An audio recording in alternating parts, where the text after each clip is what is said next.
밤새 평안하셨습니까? 어제 이어서 히브리서 후반부 말씀 볼 텐데요. 먼저 히브리서 7장 말씀, 잠깐 본문 말씀 읽어보겠습니다.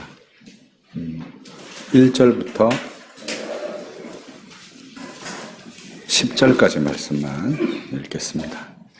성경은 기록되어져 있는 살아계신 하나님의 살아있는 말씀입니다. 이 말씀 받들어 읽을 때에 착하고 좋은 마음으로 마음에 받으시고 인내로 지키시어 30배, 60배, 100배 다 결실케 되시는 저와 여러분이 되시길 바랍니다.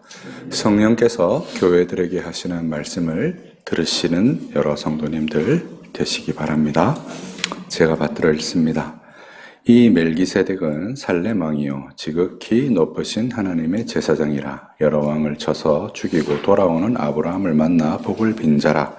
아브라함이 모든 것의 10분의 1을 그에게 나누어 주니라. 그의 이름을 해석하면 먼저는 의의 왕이요 그 다음은 살렘 왕이니 곧 평강의 왕이요 아버지도 없고 어머니도 없고 족보도 없고 시작한 날도 없고 생명의 끝도 없어 하나님의 아들과 닮아서 항상 제사장으로 있느니라.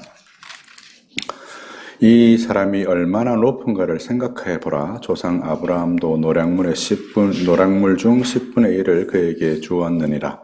레위의 아들들 가운데 제사장의 직분을 받은 자들은 율법을 따라 아브라함의 허리에서 난 자라도 자기 형제인 백성에게서 10분의 1을 취하라는 명령을 받았으나 레위의 족보에 들지 아니한 멜기세덱은 아브라함에게서 10분의 1을 취하고 약속을 받은 그를 위하여 복을 빌었나니 논란의 여지 없이 낮은 자가 높은 자에게 축복을 받느니라. 또 여기는 죽을 자들이 10분의 1을 받았으나 저기는 산다고 증거를 받은 자가 받았느니라. 또한 10분의 1을 받는 레위도 아브라함으로 말미암아 10분의 1을 바쳤다고 할 수 있나니 이는 멜기세덱이 아브라함을 만날 때 레위는 이미 자기 조상의 허리에 있었음이라. 아멘. 오늘 본문부터가 이제 후반부에 해당하고 후반부를 이제 설명하기 위해서 후반부의 내용이 뭐냐면 이제 예수께서 하늘에서 제사장 사역을 하시는 거예요. 우리가 3장 1절부터 5장 10절까지는 그 사람으로서 우리와 같이 시험도 받으시고 우리와 같은 연약함이 있는 중에서 순종함을 통해서 배워서 신실하고 자비로운 대제사장이 된 부분을 강조했다면 이제 우리가 보게 될 8장 1절로부터 10장 19절까지는 하늘에서 이루시는 예수님의 대제사장 사역을 다루고 있습니다. 이제 그 사역을 다루는데 그게 이제 정당화되려면 그 예수께서 대제사장이라는 어떤 지위가 확보되어야 되는데 그 지위를 확보하는 데 있어서 매우 결정적인 인물이 누구냐? 바로 멜기세덱인 것이죠. 우리가 이제 어제 잠깐 들었지만 5장 11절에서 이제 그 교훈하는 부분에서 멜기세덱에 관하여는 우리가 할 말이 많으나 너희가 듣는 것이 둔함으로, 둔하다는 말이 무슨 뜻이라 그랬어요? 게으르다라는 뜻이라고 말씀드렸죠. 게을러서 설명하기가 어렵다 그랬어요. 이제 이거를 이제 열심히 우리가 그걸 익히면 이제 설명해 줄 텐데 이제 그렇게 익히고 있지 못하여서 유념하여서 말씀을 잘 생각하면 좋을 텐데 그렇지 못하고 계속 떠내려가는 상태에 있었다고 말씀을 드렸죠. 그 얘기를 들으면서 이제 설교 말씀을 듣고 나가다가 이제 그날 본문도 잃어버리고 메시지도 잃어버리고 이렇게 사니까 이제 제대로 그것을 이제 증거할 수 없는 상태에 놓여 있었던 거죠. 그래서 이런 교훈을 5장 11절로부터 6장 마지막 절까지 이제 교훈을 하고 이제 드디어 하늘에서 이제 그리스도께서 사역하시는 것을 설명하기 위해서 두나무로 설명하기 어렵다고 한 그 내용을 다시 이제 다루고 있는 내용이라고 할 수 있습니다. 그래서 6장 20절에서 언급한 멜기세덱을 반차를 따라 영원한 대제사장이 되신 예수를 설명하는 장이 이제 7장의 내용이라고 할 수 있고 7장 1절부터 10절 방금 읽은 부분은 대제사장 멜기세덱을 근거로 그리스도께서 완전하고 영원한 대제사장임을 증명하고 있는 내용이라고 할 수 있습니다. 그리고 이제 11절로부터 19절은 레위의 족보에 속한 대제사장의 직분이 변화할 수밖에 없는 이유와 율법과 성전 제사장 직무의 연관성을 고찰하고 있어요. 그리고 이제 20절에서 28절의 내용은 새로운 제사장 직분의 우월성을 강조해서 드러내고 있습니다. 요거를 이제 처음부터 차례대로 한번 살펴볼게요. 1절에 먼저 보시면 멜기세덱이라고 하는 이름은 살렘왕이요. 살렘왕이라는 말은 예루살렘 왕이다라는 뜻이에요. 그러니까 이제 멜기세덱을 아브라함이 만났잖아요. 그래서 창세기 14장에서 보면 만납니다. 어떻게 만나냐면 이제 롯이 이제 그 전쟁에 휘말려요. 그래서 소돔 땅에 살고 있었는데 소돔 땅을 비롯한 다섯 왕과 또 다른 곳에 있던 다섯 왕이 전쟁이 일어납니다. 전쟁이 일어나서 이제 전쟁포로가 됐는데 아브라함이 집에서 길리온 사람 316명을 거느리고 가서 그들을 다 해치우고 이제 그 롯과 그 가족들을 구하여 오다가 멜기세덱을 만나요. 근데 이제 그 구약 성경 창세기를 보면 멜기세덱이 어떻게 오냐면 떡과 포도주를 가지고 옵니다. 이 굉장히 상징적인 장면이에요. 떡과 포도주를 가지고 이제 오는데 그 아브라함은 그에게 11조를 바치거든요. 그리고 우리가 어제 보았다시피 다윗이 시편 110편에서 그 주에 대해서 여호와께서 내 주에게 이르시되라고 하시는 그 말씀을 통해서 보았다시 그 그리스도를 향하여서 예수 그리스도를 향하여서 멜기세덱의 반차를 따르는 멜기세덱의 서열을 따르는 영원한 제사장이라고 말한 것을 이제 우리가 보잖아요. 그리고 이 장면이 있고 난 다음에 15장에 이제 하나님이 아브라함에게 찾아오시는 장면을 기록하고 있습니다. 이 부분은 지금 우리가 이 내용을 설명하기 전에 잠깐 한번 살펴보면 좋을 것 같아요. 창세기 15장으로 한번 가보겠습니다.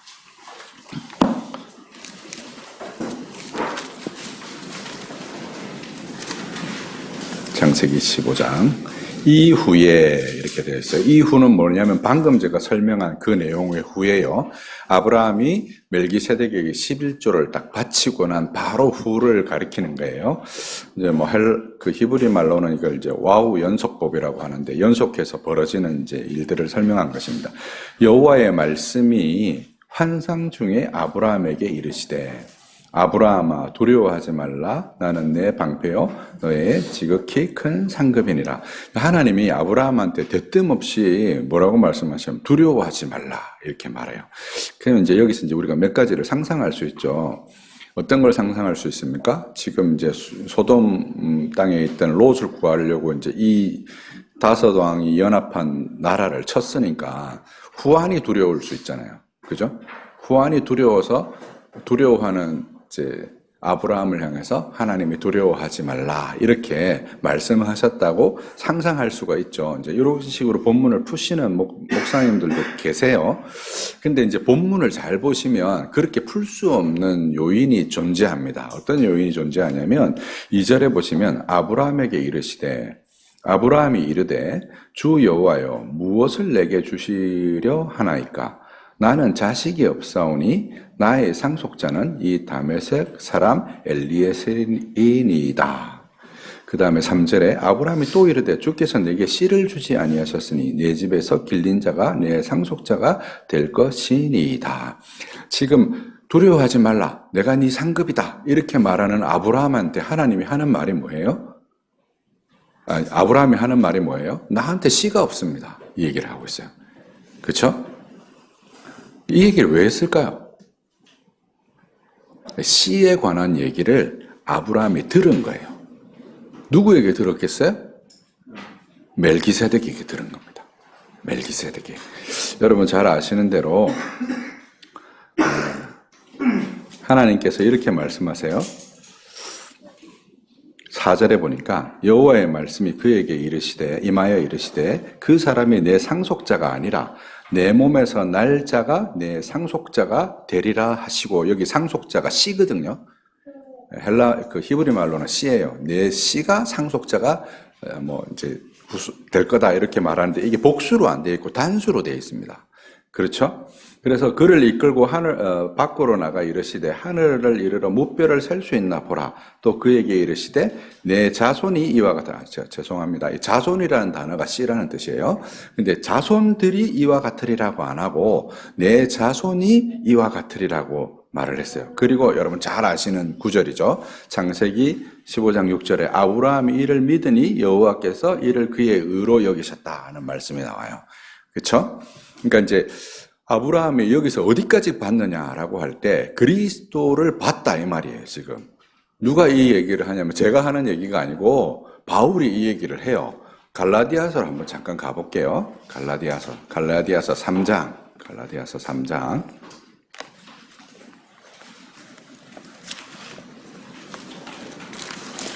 16절 갈라디아서 3장 16절 이 약속들은 찾으셨어요? 예, 이 약속들은 아브라함과 그 자손들에게 말씀하신 것인데 여럿을 가리켜 그 자손들이라 하지 아니하시고 오직 한 사람을 가리켜 내 자손이라 하셨으니 곧 그리스도라. 내가 이것을 말하노니 하나님께서 정하신 언약을 430년 후에 생긴 율법이 폐기하지 못하고 그 약속을 헛되이 하지 못하리라. 만일 그 유업이 율법에서 난 것이면 약속에서 난 것이 아니리라. 그러나 하나님이 약속으로 말미암아 아브라함에게 주신 것이니라. 이렇게 말해요. 그죠? 여기 보면 여기서 말하는 본문에서 말하는 내 자손이라 하셨으니라고 하는 이 지금 3장 16절의 내용이 창세기 15장 5절의 내용을 인용해서 말하는 거예요. 그러니까 아브라함이 뭐를 봤냐면 이 내용을 본 거예요. 근데 지금 이 내용을 왜 이제 아브라함이 두려워했다 그랬잖아요. 두려워하면서 그가 물은 내용이 나한테 씨가 없습니다. 이렇게 하나님께 물은 거예요. 그죠? 대뜸, 뜬금없이. 그러면 씨에 대해서 뭔가 생각할 만한 거리를 들은 거죠. 누구에게서 들었겠어요? 그 앞에 나오는 멜기세덱을 만나서 그것을 고민하면서 그것 때문에 두려워하고 그걸로 인해서 어쩔 줄 몰라 하는 아브라함에게 찾아오셔서 하나님이 이 내용을 설명해 주신 거예요. 지금 여기는 이렇게만 기록되어 있지만 바울은 이 행간을 이렇게 해석한 거죠. 그죠? 그래서 이 자손이라는 게 생각할 때 이제 우리가 구약 성경을 읽을 때 유대인이 막 이렇게 많아져서 바다의 모래처럼 많아질 것이다라고 생각하기 쉽지만 그게 아니라 그 후손을 통해서 누구를 보내주시겠다고요? 그리스도를 보내주시겠다고 약속한 그 약속이 누구로 말미암아 주어졌냐면 이 멜기세덱을 말미암아서 주어졌다는 것을 우리에게 보여준다는 거예요. 그리고 누가 아브라함의 후손이에요? 유대인들이 아브라함의 후손입니까? 바울이 설명하는 것은 유대인들이 아브라함의 후손이 아니라 믿음으로 거듭난 자들이 아브라함의 후손이다 하는 거죠. 그가 유대인이든 유대인이지 않든 믿음으로 거듭난 자들이 아브라함의 후손이고 그 아브라함의 후손이 되기 위해서 누구를 보내신다는 거예요? 그리스도를 보내신다는 내용을 설명하고 있는 것입니다. 그 내용이 지금 이제 히브리서 7장에서 설명하고 있는 멜기세덱에 관한 설명의 내용이에요. 그래서 그 멜기세덱을 어떻게 설명을 했냐면 이렇게 설명했어요. 2절에 보니까 아브라함이 그의 모든 것을 10분의 1을 그에게 나누어 주리라. 그의 이름을 해석하면 먼저 의의 왕이요. 의의 왕이라는 것은 멜키라는 말이 나의 왕 이런 말이거든요. 뒤에 이가 붙으면 그게 그 소유격이에요. 멜이라는 말이 왕이라는 말이고 뒤에 붙은 제덱이라는 말이 의라는 말이에요. 그래서 멜키세덱이라는 말은 의의 왕이다 이런 의미가 되고요. 그 다음은 살렘 왕이니 꼭 살렘이라는 말이 이제 평화라는 의미이기도 하고 예루살렘의 왕이다는 말이기도 합니다. 그래서 평강의 왕이고 그가 어떤 사람이냐면 아버지도 없고 어머니도 없고 족보도 없고 시작한 날도 없고 생명의 끝도 없어 하나님의 아들과 닮아서 항상 제사장으로 있느니라. 이렇게 지금 설명을 해요. 근데 이제 이것에 관해서 이제 여러 가지 설명이 있는데, 이제 고대의 여러 해석들 중에 어떤 해석들이 있냐면, 이제 이게 기록이 안 남아 있다는 거죠. 기록이 안 남아 있으면 없다. 이렇게 해석하는 게 있어요. 잘 이해 안 되죠. 근데 옛날 사람들이 그렇게 이제 해석을 한 거예요. 근데 그렇게 해석하면 해석이 될 수도 있는데, 그러면 문제가 생겨요. 어떤 문제가 생기냐면, 그 뒤에 이어지는 구절이 있잖아요. 생명의 끝도 없고, 항상 제사장으로 있다는 말씀을 즉 해석할 수가 없는 거예요. 그래서 이 본문은 사실은 이제 멜기세덱이 바로 이제 그리스도를 계시하는 계시체 같은 거예요. 구약 성경에 보면 특별히 이제 창세기에 보면 하나님이 천사의 모습으로 나타나거나 사람의 모습으로 나타나시죠. 멜기세덱도 똑같다는 거예요. 하나님이 그리스도를 계시하실 목적으로 이 멜기세덱을 보냈는데, 그 멜기세덱은 어떤 모습이었냐면 생명의 끝도 없고 하나님의 아들과 닮아서 항상 제사장으로 있는 그런 분이었다는 거죠. 이 사람이 얼마나 높은가를 생각해 보라 하고 말하면서 이제 멜기세덱의 높음을 얘기하는데, 아브라함이 그에게 이제 11조를 주었어요. 그죠? 근데 그렇게 아브라함이 11조를 줄 때 그 11조를 받는 레위 제사장들과 대제사장들과 아론의 후손은 아브라함의 허리에 있어서 아직 나지도 않았다는 거예요. 그러니까 보통 옛날에 그렇지만 요즘도 그렇죠. 요즘도 전통을 따질 때 얼마나 오래됐는가 이런 걸 따지잖아요. 그 전통이 얼마나 오래됐는가 이런 걸 따지는데 똑같은 거죠. 그래서 그 멜기세덱이 얼마나 높은가를 생각하면, 아브라함이 그에게 11조를 바친 거를 생각하면 레위의 후손이 제사장 되는 거는 여기에 비교할 만한 것이 아니다. 지금 이렇게 얘기하고 있는 것이죠. 6절에 레위의 족보에 들지 않은 멜기세덱이 아브라함에게서 11조를 취하고 약속을 받은 그를 위하여 복을 빌었다. 근데 논란의 여지가 없이 낮은 자가 높은 자에게 축복을 받느니라. 아브라함이 낮은 자고 높은 자인 멜기세덱이 그에게 축복을 해서 아브라함이 복을 받는다는 거죠. 그래서 멜기세덱이 그런 위치에 있었다는 거예요. 그 말인즉슨 바로 이 멜기세덱을 통해서 그리스도에 관한 어렴풋한 그림을 아브라함이 가진 거예요. 근데 그것을 여호와 하나님께서 환상 중에 나타나셔서 딱 확증해 주신 거죠. 그게 갈라디아서 3장 16절에서 19절에서 설명하는 내용이고, 그것을 아브라함이 듣고 믿으니 그것을 의로 여기셨다라고 말하고, 바울이 로마서에서 이 말씀을 인용해서 뭐라고 얘기합니까? 이신칭의 교리를 얘기하는 거예요. 10절에 이는 멜기세덱이 아브라함을 만날 때 레위는 이미 자기 조상의 허리에 있었습니다. 멜기세덱이 그런 존재라는 거죠. 레위 이제 그렇게 예수님이 멜기세덱의 서열을 따른 제사장이라는 것에 대한 설명을 이제 이렇게 하고, 11절로부터 이제 또 다른 설명을 하는 거예요.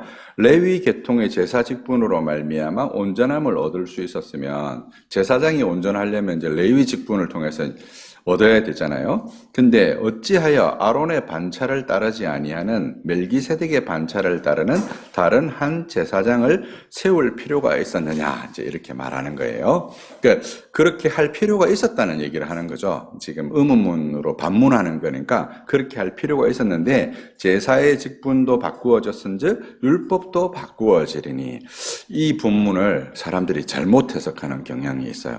율법이 바꾸어진다라고 하니까 율법이 폐기된다, 이렇게 생각하는 거예요.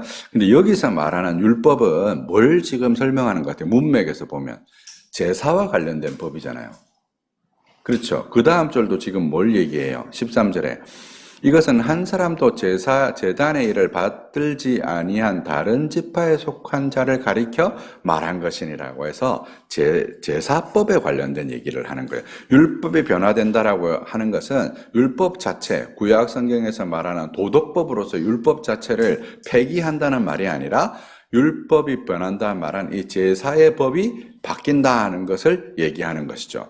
이것을 이제 우리가 예수님이 산상수훈에서 율법의 1.1획도 피하지 않고 완벽하게 하시려고 당신이 오셨다라고 말하고, 그리고 이것들을 하나라도 줄이거나 감해서 가르치는 자는 천국에서 작다 일컬음을 받는다라고 말할 때 율법은 도덕법으로서의 율법을 가리키는 것이고요.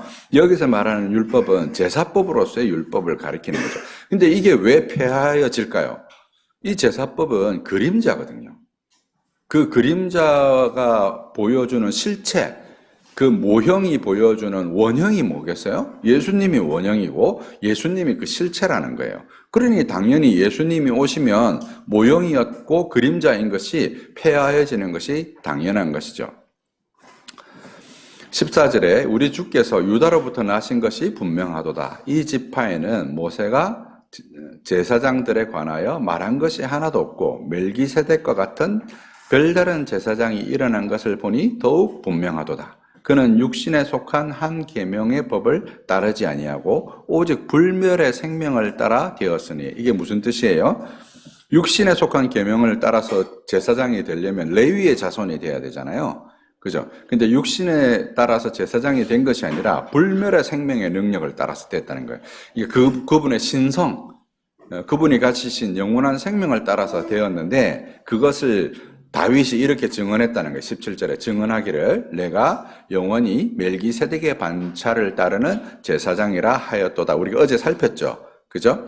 시편 110편에서 여호와께서 내 주에게 이르시되 뭐라고 말씀하셨다고요? 그리스도를 향하여서 예수를 향하여서 너는 멜기세덱을 따르는 반차를 따르는 영원한 제사장이다. 이렇게 말씀하셨다는 거예요. 전에 있던 계명은 연약하고 무익함으로 폐하고, 전에 있던 계명이라는 말은 제사법을 가리키는 거예요. 그래서 레위 족속이 제사장이 되는 이 계명을 폐하고, 무익하니까 폐하고, 율법은 아무것도 온전하게 못할 것이다라는 말은 이제 계속 강조해서 말씀드리지만 도덕법을 말하는 것이 아니라 제사법을 말하는 거예요. 이제 10장에도 이제 나오지만 황소의 피가 우리의 죄를 없이 할 수 있다 없다? 없다는 거예요. 없다는 거예요. 그러니까 그게 온전하게 할 수 있는 게 아니에요. 단지 그리스도가 오시기까지 그림자를 계속해서 행함으로 그리스도가 오시는 것을 기다린 것뿐이죠. 그러니까 무익하다는 거예요. 이에 더 좋은 소망이 생기니 이것으로 우리가 하나님께 가까이 가느니라. 그리스도가 더 좋은 소망이고 그리스도로 말미암아 우리가 하나님께 더 가까이 간다는 거죠. 어저께 우리가 읽었던 대로 영혼의 닷을 휘장 앞에 탁 내리고 소망이 풍부해짐으로 휘장을 넘어서 하나님께로 들어가게 된다는 거예요. 누구 때문에요? 예수 그리스도 때문에 그렇게 되어진다는 것을 얘기한 것이죠. 20절에 또 예수께서 제사장이 된 것은 맹세 없이 된 것이 아니니 그들은 맹세 없이 제사장이 되었을 때 오직 예수는 자기에게 말씀하신 이로 말미암아 맹세로 되신 것이라. 주께서 맹세하고 뉘우치지 아니하시리니 내가 영원한 제사장이라 하셨도다. 이제 하나님이 맹세하셨다는 거죠. 어떤 맹세를 하셨다는 거예요? 아까 전에 보았던 이제 그 10편, 110편에 있는 그 내용을 말하는 거예요. 영원한 제사장이라고 하셨다는 거죠. 이와 같이 예수는 더 좋은 언약의 보증이 되었다는 거예요. 이제 우리가 구약에 나타난 제사법도 언약의 보증이지만, 언약의 한 내용이지만, 예수께서는 더 좋은 언약의 보증이 되셨다는 거죠. 23절에 제사장이 된 그들의 수요가 많은 것은 죽음으로 말미암아 항상 잊지 못함이로되. 제사장은 계속해서 죽잖아요. 죽으니까 항상 잊지 못한다는 거예요. 근데 예수는 영원히 계심으로 불멸의 생명을 가진 신성을 가지신 존재이므로 영원히 계시기에 그의 제사장 직분을 갈리지 아니하는 것이죠. 25절에 그러므로 자기를 힘입어 하나님께 나아가는 자들을 온전히 구원할 수 있으시니 그는 항상 살아계셔서 그들을 위하여 간구하심이라. 우리를 위해서 중보하신다는 거죠. 이제 우리가 중보라는 표현을 쓸 때도 이제 조심해야 되는데, 그 하나님과 우리 사이에서 우리를 중보하실 수 있는 사실은 유일한 분은 예수 그리스도이시죠. 우리가 이제 중보기도라는 표현을 잘 쓰지만 사실은 그거는 이제 도구라는 뜻이고요. 실제로 우리가 하나님과 우리 사이에 우리의 죄 문제에 있어서 우리를 구원하시는 중보자는 예수 그리스도 외에 없다는 것을 이제 이 본문이 이렇게 보여주는 것이죠. 26절 이러한 대제사장은 우리에게 합당하니 거룩하고 악이 없고 더러움이 없고 죄에서 떠나 계시고 하늘보다 높이 되시니라. 우리가 앞에서 신실하신 대제사장과 자비로운 대제사장을 설명할 때는 우리와 같이 연약함을 채우고 고난 중에서 순종함을 배우고 막 이런 부분을 강조되었잖아요. 근데 여기서는 뭐가 강조되고 있어요? 거룩하고 악이 없고 더러움이 없고 죄에서 떠나 있고 하늘보다 더 높이 되신 분이라는 얘기를 지금 왜 하겠어요? 예수 그리스도의 하늘에서의 대제사장의 사역을 설명하기 위해서 이렇게 하고 있는 것입니다. 그는 대제사장들이 먼저 자기를 위하고 다음에 백성을 위하여 날마다 제사 드리는 것과 같이 할 필요가 없으니 이는 그가 단번에 자기를 드려 이루셨습니다. 그러니까 단번에 드렸다는 거예요. 구약의 제사는 계속 반복되잖아요. 왜 반복됩니까? 그것이 우리의 죄를 없이 할 수 없기 때문에 그냥 죄를 기억할 뿐이고 그리스도가 오시는 것을 소망할 뿐이고 그래서 계속 반복되는 거예요. 근데 그리스도는 영원히 살아계셔서 단번에 자기를 들여서 그 우리의 죄를 없이 하는 그 일을 주님께서 이루셨다는 거죠. 율법은 약점을 가진 사람들이 제사장으로 세웠거니와 맹세의 말씀은 영원히 온전하게 되신 아들을 세우셨다는 것을 본문이 우리에게 보여주고 있는 것입니다. 오늘 본문 7장 중에서 우리가 생각해야 되는 것은 7장 4절에 나오는 내용인데요. 노량물 중에 10분의 1이라는 말은 문자적으로 쌓은 물건 중에 가장 높은 것을 의미합니다. 노량물 중에 가장 좋은 것을 의미하는 것이죠. 다른 의미로는 하나님께 바치는 첫 열매 또는 가장 좋은 품종이라는 뜻을 가지고 있습니다. 이처럼 아브라함은 가장 좋은 것의 10분의 1을 멜기세덱에게 드렸고요. 7장 4절의 주어는 헬라어 문장의 맨 뒤에 나오는 조상인데 이는 강조를 위한 것으로 너희의 조상도 바쳤다는 점을 드러내므로 너희도 드리는 것이 마땅함을 표현하기 위해서 이제 이렇게 표현했습니다. 15장에서 창세기 15장에서 맹세 사건 이후에 16장에 하갈이 임신하고 출산하는 과정을 기록하고 있는 걸 우리가 생각해야 되는데 바울은 이것을 알레고리로 해석을 했어요. 갈라디아서에서 하갈을 율법의 비유로 생각했고 17장에 주어진 할례 언약 때문인 것으로 보입니다. 이는 이삭의 출생에 대한 예고와 더불어 주어지는데요. 이삭이 날 것이라는 것을 예고하면서 할례 언약을 주시잖아요. 유대인들에게 율법의 준행의 의무를 의미하는 예식이지만 창세기의 문맥상 성령을 따라 난 이삭이 나기 전에 주어진 언약으로 마음의 할례, 곧 우상과 자기 의를 베어내는 의미를 담고 있습니다. 그래서 실제로 구약 성경에서 보면 이 할례를 육신에 할 것이 아니라 너희 마음에 할 것이라는 것을 강조하고 있죠. 이 구조는 믿음 이후에 믿음의 열매로서 율법의 순종을 결실하는 복음의 구조와 결을 같이 합니다. 이제 어제도 설명을 드렸지만 이게 순서가 굉장히 중요하다고 말씀드렸죠. 어떤 순서가 중요하다고 말씀을 드렸어요? 우리가 이렇게 막 되게 순종하고 그 순종한 것을 통해서 우리가 우리의 의를 나타낸 것을 통해서 우리가 구원에 이르는 것이 아니라 우리가 구원의 은혜를 받아서 그 은혜를 입어서 우리가 뭘 결실하게 된다고요? 순종이라는 열매를 결실하게 되는 거예요. 이게 순서가 굉장히 중요한 거예요. 순종이라는 열매가 조건이 되어서 구원을 받으면 이게 이단이에요. 그죠? 근데 우리가 믿음으로 구원을 얻어서 은혜를 입어서 순종이라는 열매를 결실하는 게 성경의 메시지입니다. 하이델베르그 교리문답 64문에는 이제 이런 표현이 있어요. 이러한 가르침으로 말미암아 사람들이 무관심하고 사악하게 되지 않겠습니까? 이게 무슨 뜻이냐면요. 믿음으로 다 구원 얻으면 우리가 할 것이 없다는 거죠. 하나님이 다 하셨으니까. 이제 우리가 복음 전하다 보면 그런 사람 만나잖아요. 우리가 믿음으로 되고, 우리가 할 것도 없고, 그러면 내가 나중에 죽기 전에 믿겠습니다. 이런 사람도 만나고, 그 다음에, 그럼 우리가 할 것도 없네요? 라고 하면서 막 되게 비윤리적으로 사는 사람들을 사는 것으로 메시지를 해석하는 사람들을 만나잖아요. 그곳에 관해서 하이델베르그 요리문답이 이렇게 물어보고 있는 거예요. 이러한 가르침으로 말미암아 사람들이 무관심하고 사악하게 되지는 않겠습니까? 믿음으로 다 구원을 얻고 하나님의 은혜로 다 구원을 얻고 하나님이 우리를 그렇게 구해 준다고 말하면 그것을 우리 죄의 기회로 삼고 우리가 아무렇게나 행하는 어떤 그런 기회로 삼는 사람들이 생기지 않겠습니까? 이렇게 묻는 것에 대해서 뭐라고 답변을 했냐면 아닙니다. 참된 믿음으로 그리스도에게 접붙여진 사람들, 그리스도께 접붙여졌다는 거죠. 예수님이 요한복음 15장에서 나는 포도나무요 너희는 가지라 그랬잖아요. 그 가지가 어디에 접붙여진 거예요? 참 포도나무인 예수님께 접붙여진 거죠. 접붙여진 것으로 감사의 열매를 맺지 않는 것은 불가능하다는 거예요. 우리 어저께 교훈의 부분에서 배웠던 것도 그것이죠.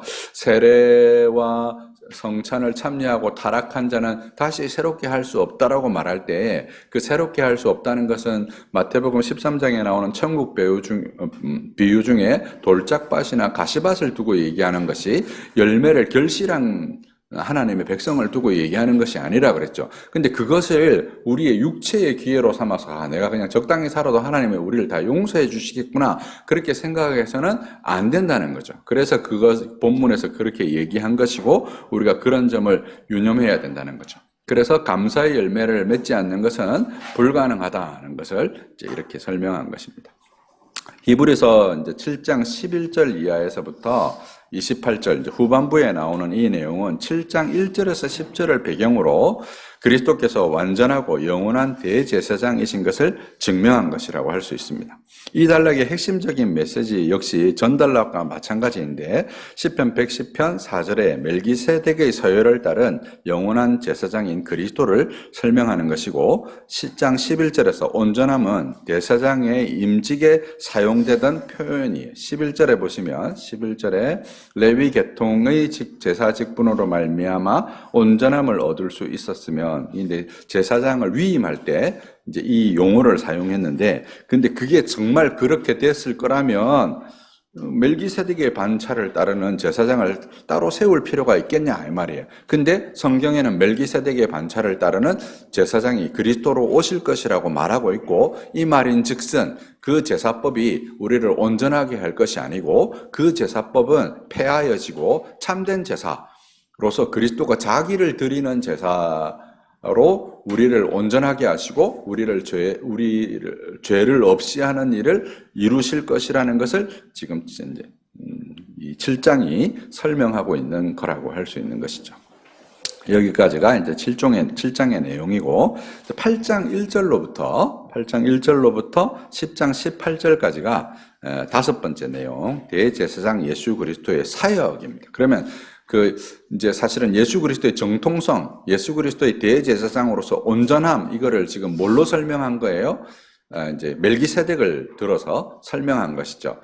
왜 예수님을 레위 족속도 아닌데 제사장이시냐? 이렇게 이제 묻는 사람들에게 아니다. 하나님은 처음부터 원형이신 그리스도를 제사장으로 세우려고 하셨고 그 원형이신 그리스도를 제사장으로 세우려고 하는 것을 뭘 통해서 보여주시냐면 멜기세덱을 통해서 보여주셨고 그 멜기세덱을 통해서 그리스도를 계시하셨고 하나님께서 아브라함을 만나서 그에게 내 자손 그리스도를 보여주심으로 그가 그것을 믿은 것을 의로 여기신 것에 대해서 이제 이렇게 설명했다는 거예요. 그리고 이제 그것에 근거해서 8장 1절로부터 이제 10장 18절까지 대제사장 예수 그리스도의 하늘에서의 사역을 설명하는 것입니다. 8장 1절 한번 보겠습니다. 같이 한번 읽어볼까요? 시작. 지금 우리가 하는 말의 요점은 이러한 대제사장이 우리에게 있다는 것이라. 그는 하늘에서 지극히 크신 이의 보좌 우편에 앉으셨으니. 자, 8장 1절. 우리가 어떤 주제가 딱 전환되면 1절 그 첫 번째 절이 되게 중요하다는 것을 우리가 히브리서에서 계속해서 봐오고 있잖아요. 그죠? 근데 계속 우리가 보는 장면이 어떤 부분이에요? 하늘이 계속해서 나오죠. 그리고 하늘에 있다 계시다는 거예요. 지극히 크신 보좌 우편에 앉으신 제사장이 하늘에 있다는 거예요. 앞에서는 이제 그 고난 가운데 순종함을 배우신 신실하고 자비로운 제 제사장을 강조했다면 8장에서는 하늘에 계신 제 제사장을 강조하는 것이죠. 그리고 이제 1절에서 6절은 바로 이런 대제사장을 대제사장 예수 그리스도를 설명하는 그 시작에 해당하는데요. 이 대제사장 그리스도에 대한 설명은 히브리에서 그 위치나 내용에서 히브리서 전체의 중심이라고 할 수 있습니다. 8장 1절에서부터 6절은 전체의 중심이라는 거예요. 그래서 모든 계시의 정점이 바로 대제사장 예수 그리스도라는 점을 보여주는 것입니다. 여러분, 성경은 계시잖아요. 근데 우리가 히브리서 1장 1절에서 3절에서 뭘 봤어요? 선지자를 통하여서 하나님께서 선지자를 통하여서 여러 부분과 여러 모양으로 말씀하셨던 그것을 이 모든 날 마지막이라는 말은 종말이라는 말이거든요. 최종적으로 아들을 통하여서 말씀하셨다 이렇게 얘기해요. 그래서 성경 계시의 정점에 누가 계시냐면 그리스도가 계시는 거예요. 그 그리스도가 최종적 계시고 계시의 정점인 거죠. 그래서 오늘날 무슨 다른 계시가 있다라고 말하면 그건 다 이단 사설에 해당하는 거예요. 그리고 그 다른 계시가 있다라고 말하는 것은 그리스도라는 계시를 주신 것이 우리에게 뭔가 부족하고 모자라고 불충분하다는 뜻이 되잖아요. 그죠? 불충분한 것을 우리가 받았으면 뭔가 다른 것이 필요하겠지만 그렇지 않다는 거죠. 그리스도가 충분하고 온전한 것으로 우리에게 주어졌다는 것을 이런 점이 보여준다라고 할 수 있습니다. 그래서 성소와 참 2절에 보니까 성소와 참 장막에서 섬기는 이시라. 여기 보면 참 장막이라고 그랬죠. 성소와 참 장막. 이 땅에 뭐가 있었어요? 성소와 장막이 있었어요. 근데 여기서 말하는 장막은 하늘에 있는 장막을 가리키는 거예요. 이 장막은 주께서 세우신 것이요, 사람이 세우신 것이 아니라 하늘에도 장막이 있다는 거예요. 지금 그 하늘에 있는 장막을 본떠서 모형으로 이 땅에 장막이 있었을 뿐이지 원래 그리스도의 사역은 하늘에 있는 그 성막에서 사역하시는 대제사장이다 하는 것을 얘기하는 거죠. 그래서 이게 핵심적인 부분이에요. 히브리에서 설명하는 부분이. 그래서 우리가 그리스도가 우리의 중보라는 부분도 바로 이런 부분이고, 여러분이 이제 예배를 드릴 때 이제 우리 오늘도 예배 시간에 우리의 도움은 천지를 지으신 여호와의 이름에 있도다라고 할 때 그 말씀을 할 때 개혁교회가 항상 하는 표현이 뭐라고 말씀을 드렸어요? 우리 마음을 들어올려 하나님께 고백합시다. 우리의 마음을 들어올리는 것을 얘기했어요. 우리가 믿음으로 성령과 연합하여서 하나님 보좌 우편에 계신 그리스도와 연합하는 거예요. 매 예배가 그런 거예요. 보편교회라서 우리가 지금 여기서 로컬 처치로 예배하고 있지만 하늘에서 예배하는 거예요. 그게 히브리서가 전하고 싶은 메시지의 핵심이에요. 그래서 여러분이 예배에서 계속적으로 강조되어지고 여러분이 생각해야 될 것이 뭐냐면 지금 땅에서 예배하고 있고 지금 땅에서 목사가 얘기하는 무슨 여러 가지 뭐 이런 말들을 블라블라 하고 듣는 게 아니라는 거예요. 핵심은 뭐냐면 하늘에서 하나님께서 우리에게 전하시고자 하는 그리스도에 관한 메시지를 대언자인 목회자를 통해서 전해 듣는 거예요. 그래서 목사의 말에 이러저러한 실수가 있더라도 여러분이 궁극적으로 바라봐야 될 것이 뭐라는 거예요. 하늘에서 벌어지고 있는 그리스도의 중보와 하늘에서 벌어지고 있는 그리스도의 사역과 하늘에서 벌어지고 있는 그리스도께서 우리를 위해서 대속하신 그 영단번에 이루신 하나님 보좌 안으로 들어가는 휘장을 건너서 그 들어가는 그의 사역에 우리 예배의 전 초점이 거기에 다 있다는 거예요. 그게 오늘 메시지의 초점입니다. 히브리서 전체의 초점이에요. 대제사장마다 예물과 제사를 드림으로 3절에 위하여 세운 자니 그러므로 그도 무엇인가 드릴 것이 있어야 할지니라. 대제사장이 뭔가 드리잖아요. 그런 것처럼 예수님도 뭔가 드릴 것이 있어야 된다는 거죠.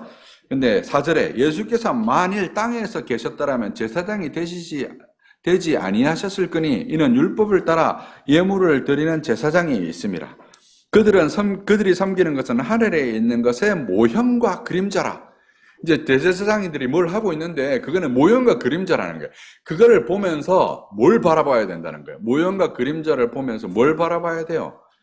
그것의 원형을 바라봐야 되죠. 이제 불교에 이런 표현이 있잖아요. 무슨 표현이 있어요? 달을 가르쳤더니 달을 안 보고 뭘 봐요? 달을 가리키는 손가락을 본다는 표현이 있죠. 지금 딱 그렇다는 거예요. 대제사장이 뭔가 지금 막 예물을 드리고 있는데 그걸 보고 막 좋아서 막 이러고 있는데 그걸 볼 게 아니라 이게 모형과 그림자라는 거예요. 뭘 바라봐야 된다는 거예요? 하늘에서 벌어지고 있는 이 제단에서의 일들을 우리가 바라봐야 된다는 것을 얘기하는 것이죠. 모세가 장막을 지으려 할 때 지시하심을 얻은 것과 같으니 이르시되 삼가 모든 것을 산에서 내게 보이셨던 것을 따라 지으라 하셨느니라. 모세가 성막을 줄 때 자기가 임의로 막 설계해서 준 게 아니라 하나님의 지시하심을 받은 거예요. 그 지시하신 것은 무엇을 원형으로 했을까요? 하늘의 성전을 원형으로 해서 그 모형으로서 성전을 주셨다는 거죠. 그러니까 성전이 막 우리가 구약에 나오는데 막 되게 복잡하잖아요. 복잡하니까 아유 이게 다 무슨 소린가. 이제 우리가 성경을 읽다가 어디에서 다 자빠집니까? 출애굽기 20장이 딱 넘어가면 자빠집니다. 그죠? 초신자들은 이제 마태복음 읽을 때 족보에서 다 걸려서 넘어지고 구약 성경은 창세기 읽고 출애굽기 20장까지는 막 재미나게 읽다가 딱 20장 넘어가면 막 성전 얘기 나오고 이러면 그냥 다 홀라당 다 넘어가요.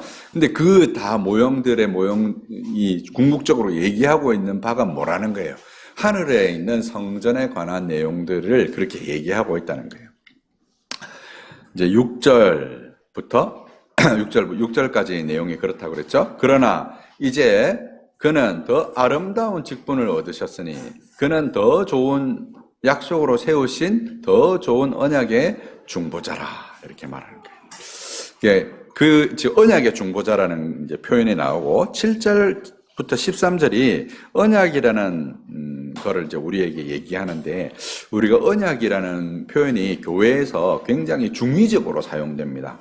크게 이제 한 세 가지 용도로 교회 생활 중에서 사용되어지는데요. 첫 번째가 뭐냐면 행위 언약과 은혜 언약입니다. 보통 이제 개혁교회나 장로교회를 출석하신 분들은 이 설명을 들으셨을 거예요. 그러니까 이제 하나님께서 아담에게 금령을 주시죠. 선악을 알게 하는 나무의 열매를 먹지 말라. 먹는 날에는 정령 죽으리라. 라고 할 때 조건이 뭐예요? 먹지 않는 거잖아요. 그래서 이 행위를 근거로 하나님께서 이제 영생을 주시는 것을 우리가 추론할 수 있다는 거예요. 왜 추론할 수 있냐면 먹을 때 정령 죽을 것이니까 먹지 않으면 뭘 우리가 생각할 수 있어요? 영생하는 것을 생각할 수 있는 거죠. 근데 어거스틴이 이것으로 이제 행위 언약과 은혜 언약이라는 이제 교리를 이렇게 생성할 때 전제가 되는 게 하나 있었어요. 그 전제가 되는 내용이 뭐냐면 이제 우리가 순종이라는 것을 조건으로 하나님이 영생을 주셨다라고 말하니까 마치 뭐처럼 보이냐면 우리가 은혜로 구원받는 것이 아니라 우리가 뭔가 좋은 일을 해내면 그 해내는 것을 조건으로 하나님께서 영생을 약속하셨다는 것으로 착각하기 쉬운 거예요.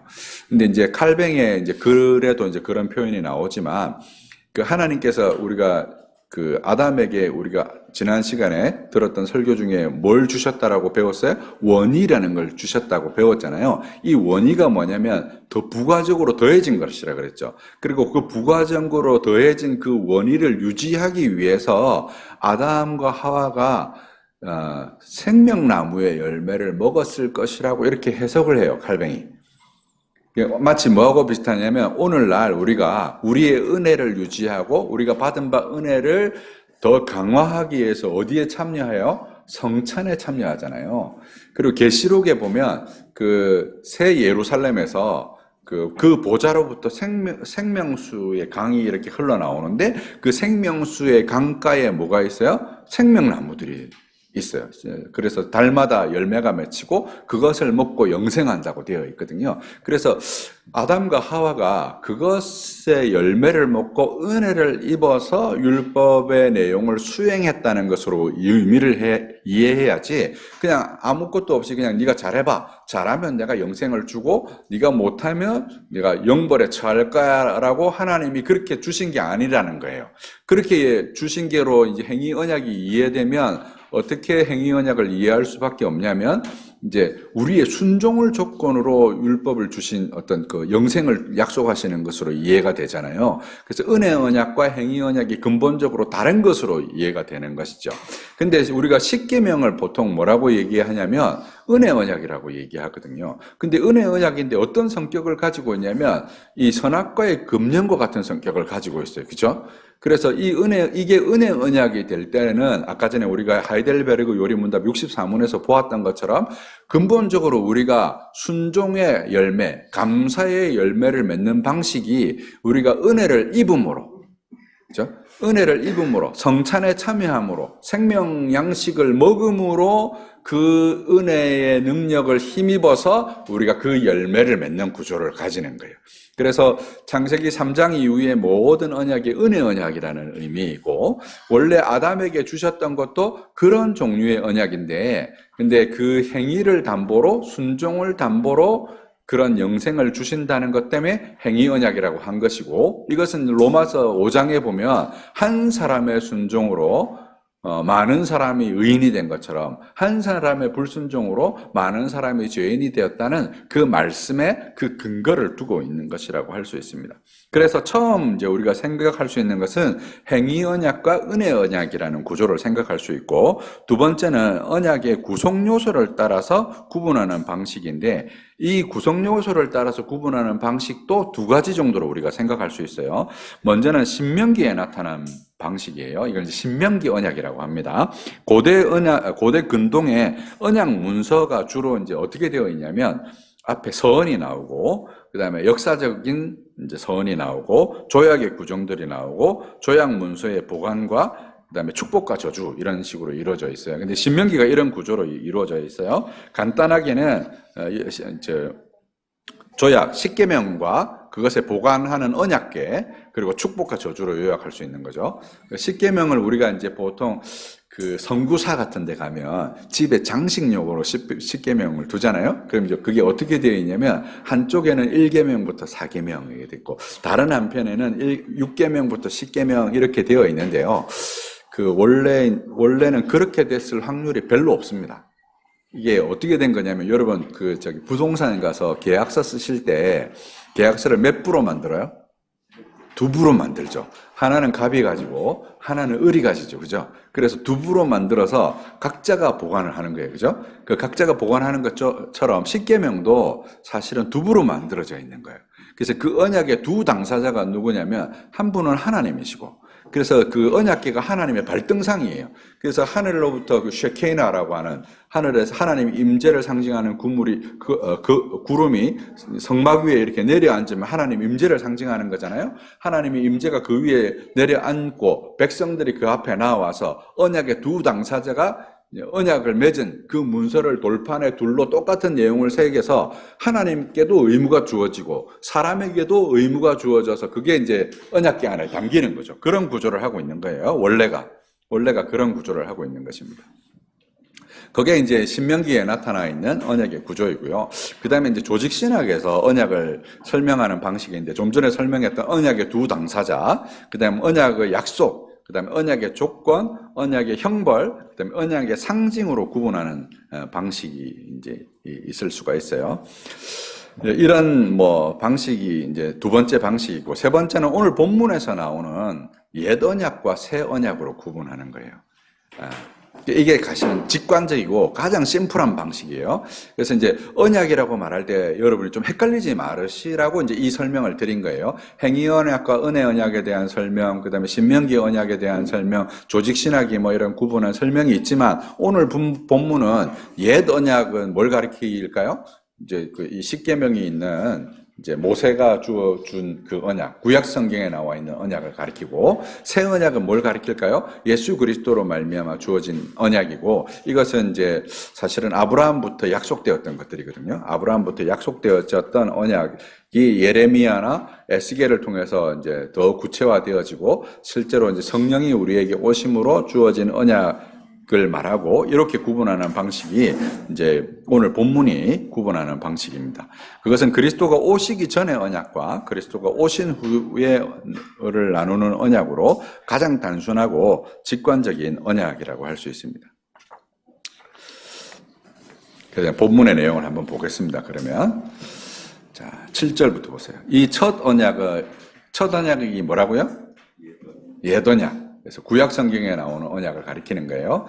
이걸 첫 언약이라고 하면 이제 이 생각을 이제 행위 언약처럼 생각하면 어디로 가겠어요?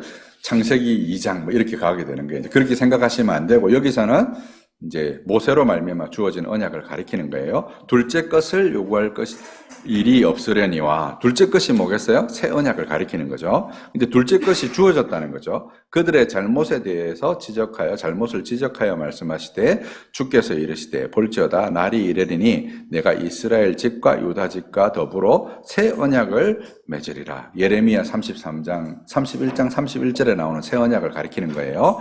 또 주께서 이르시기를 이 언약은 내가 그들의 열조의 손을 잡고 애굽 땅에서 인도하여던 내던 날에 그들과 맺은 언약과 같이 아니하도다.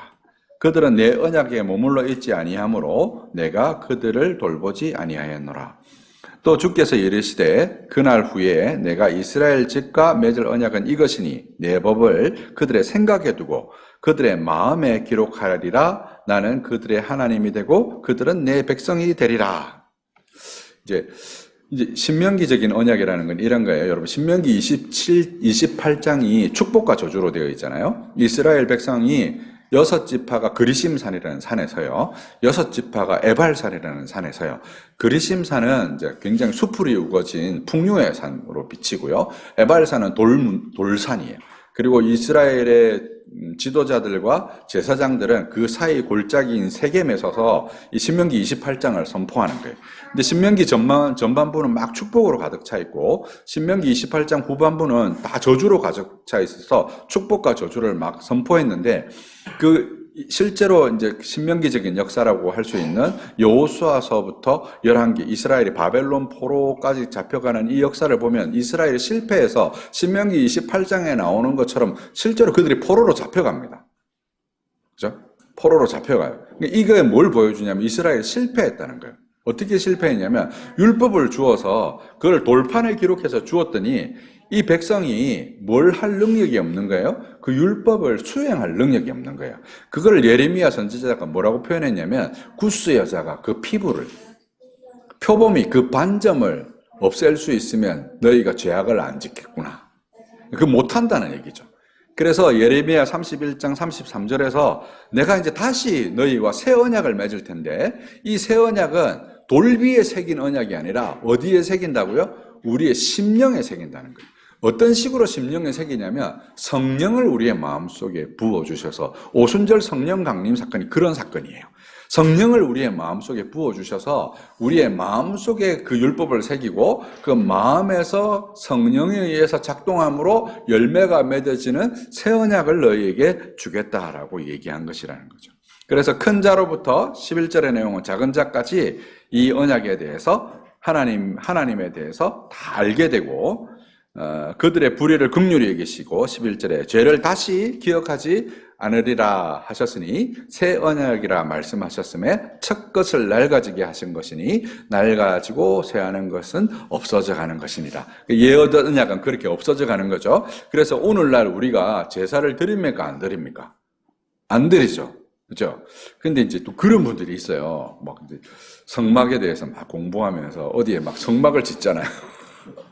성막을 짓고 뭐 번제단 만들고 거기다 막 양 올려서 잡고, 물론 옛날에 어떻게 이제 제사를 드렸는지를 이제 우리가 알기 위해서 시청각 자료로 이제 그렇게 할 수는 있지만 그런 거를 생각하면 그런 거를 이제 우리가 그 예배의 어떤 방식으로 생각하면 안 된다는 거죠.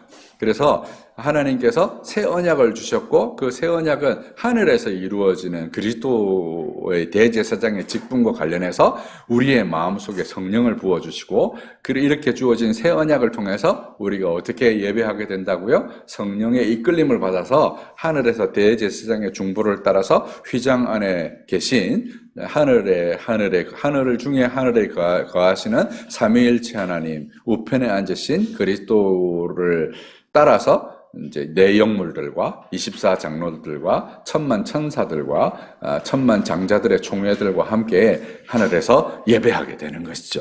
그것을 성경이 얘기하고 있고 그렇게 옛 언약은 낡아져 가서 폐하여질 것이다. 여기서 이제 우리가 주의해야 되는 건 뭐예요? 여기 이제 히브리서에서 율법이 폐하는 것이라고 했으니까 우리 성경에 나오는 구약 성경에 나오는 모든 도덕법도 다 폐하는 것이구나 이렇게 생각하면 된다 안 된다? 안 된다는 거예요. 연속적인 거예요. 이제 그 연속적이라는 것을 어디에서 우리가 확인할 수 있었습니까? 우리가 어제 살폈던 구약 백성들도 뭘 들었다고요? 복음을 들었어요. 구약 백성 율법을 들은 게 아니에요. 지금 이 제사법을 통해서 뭘 듣고 있는 거예요? 율법을 듣고 있는 거예요. 그걸 단적으로 보여주는 게 뭐예요? 히브리서 11장이에요. 11장에 보면 그 아벨부터 시작해서 그 예수님이 오기 세례 요한까지 다 뭘 바라봤다고 얘기해요? 믿음으로 다 바라봤다고 얘기하거든요. 그 믿음이 누구에 대한 믿음이에요? 예수 그리스도에 대한 믿음인 거죠. 그래서 성경 전체가 그런 메시지를 근본적으로 가지고 있고 그 통일성을 히브리서 1장에서도 보여주는 거죠. 옛적에 선지자를 통해서 여러 부분과 여러 모양으로 말씀하신 하나님이 이 모든 날 마지막에 아들로 말씀하셨으니까 말씀하신 분은 하나님이고 선지자를 통해서 말씀하시고 아들로 말씀하신 하나님이 한 분이시니까 이 한 분이신 하나님이 말씀하셨는데 옛날에는 이렇게 말했다가 오늘날은 저렇게 말하고 이렇게 변하는 것이 아니라 근본적으로 통일성이 있다. 근데 뭐가 변했잖아요. 왜 변했냐면 모형과 원형이기 때문에 변하고 실체와 그림자이기 때문에 변한 것이지 근본적으로 변한 것이 아니다. 그래서 여러분 이제 신약 성경에 보면 예수님께서 여자가 난 자 중에 세례 요한이 제일 크다고 그랬거든요. 구약에 보면 막 여러 선지자들이 있고 실제로 세례 요한보다 굉장히 큰 일을 한 것 같은 선지자들이 많잖아요. 모세라든지 뭐 엘리야라든지 엘리사라든지 뭐 굉장히 큰 일을 한 것 같은데 세례 요한이 제일 크대요. 그리고 이제 더 이제 점이 과경인 것은 천국에서는 그 세례 요한보다 작은 자가 있다 없다? 없다는 거예요. 이 도대체 무슨 말이겠어요? 바로 계시와 관련된 거예요. 최종 계시이신 그리스도와 관련된 거예요. 그리스도를 세례 요한이 바라보긴 했지만 그리스도의 사역이 어떤 것인지 충분히 이해를 못한 거예요. 그래서 오실 그이가 당신입니까? 아니면 다른 사람을 기다려야 됩니까? 이렇게 물어본 거잖아요. 그렇죠? 근데 우리는 뭘 알고 있어요? 예수께서 그리스도라는 사실을 알고 있고 예수께서 심판을 행하시는데 그 심판이 세상을 향해서 하신 것이 아니라 자기를 심판의 대상으로 삼아서 형벌을 자신에게 내림으로 우리에게 구원의 메시지를 전하시는 분이라는 거 우리가 다 알게 된 거잖아요. 그래서 세례 요한보다 더 많이 알게 된 거죠. 그죠? 그런 이제 성경이 가지고 있는 근본적인 통일성의 메시지를 지금 본문이 얘기하고 있다. 그래서 새 언약과 옛 언약이 다른 것 같지만 그런 통일성이 있고 통일성이 있지만 동시에 어떤 차별성이 있다는 거예요. 더 원형과 실체를 우리가 섬겨서 하늘에서 예배한다는 점을 여러분 마음속에 기억하시면 좋겠습니다. 10장부터는 이제 오후에 좀 다루도록 하겠습니다. 제가 잠깐 기도하겠습니다. 거룩하고 사시는 하나님 은혜에 감사합니다. 우리에게 은혜 주셔서 이 말씀이 참으로 우리에게 생명이 있는 말씀이 되게 하시고 진리의 말씀을 온전히 분별하여서 하나님의 선하신 뜻을 우리의 삶에서 실천하고 감사의 열매 맺는 삶을 사는 하나님의 백성이 되어질 수 있도록 축복하여 주시기를 간절히 소원합니다. 우리 바른교회 위에 하나님 은혜 주시고 이 말씀 듣는 모든 성도들이 진리에서 더욱더 자라갈 수 있도록 축복하시옵소서. 귀하신 예수 그리스도 이름으로 감사하며 기도하옵나이다. 아멘.